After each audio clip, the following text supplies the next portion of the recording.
We have basically crushed the Russian economy. What does cheese tell us about the shortcomings of the strategy the West has to impose economic sanctions on Russia? This week, Putin decided that any unfriendly nations would have to pay for Russian gas in rubles, in the Russian currency. We are too dependent on Russia for our energy needs. They're importing anywhere between 200 million and 800 million euros worth of gas per day from Russia. So this means that to execute these transactions, European countries would have to buy rubles in very large amounts. Because of our efforts, the ruble is worth a penny. It's the lowest ranked currency in the world. The Russian stock market has not even opened. So this is a really interesting move from Putin because 40% of Europe's natural gas comes from Russia. A lot of the anxiety in the West recently around the dependence on Russia for natural gas was that Putin could potentially cut supply, but Putin very clearly said that they would sell the same amount, only the transactions must be done in rubles. This is forcing European countries to invest in the Russian currency.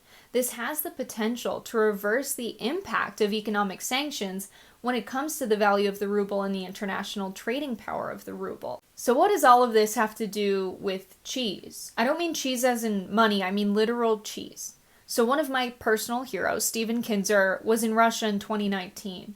And he said, several Russians I met during my visit last month advised me to notice the cheese. A waitress explained, Russian cheese was always terrible. All good cheese was imported.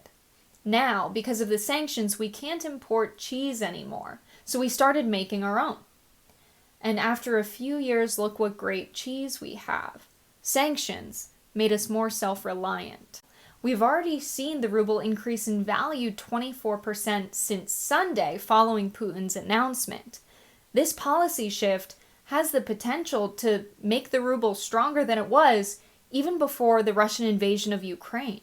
The price of gas is extremely high in Europe. It's been up 30% over the past week, and they're not really in a position to be cutting supply, potentially raising prices further. We're going to work to ensure an additional 15 billion cubic meters of liquefied natural gas, LNG, for Europe this year. Biden met with the president of the European Council after Putin's announcement, and they decided that the United States would increase their sale of liquid natural gas to Europe and replace about a third of what Europe was getting from Russia. This is a temporary solution, and it doesn't entirely resolve the problem either, but they said that the energy infrastructure that they would create for this liquid natural gas would soon be replaced by hydrogen for their main goal long-term to move towards green energy.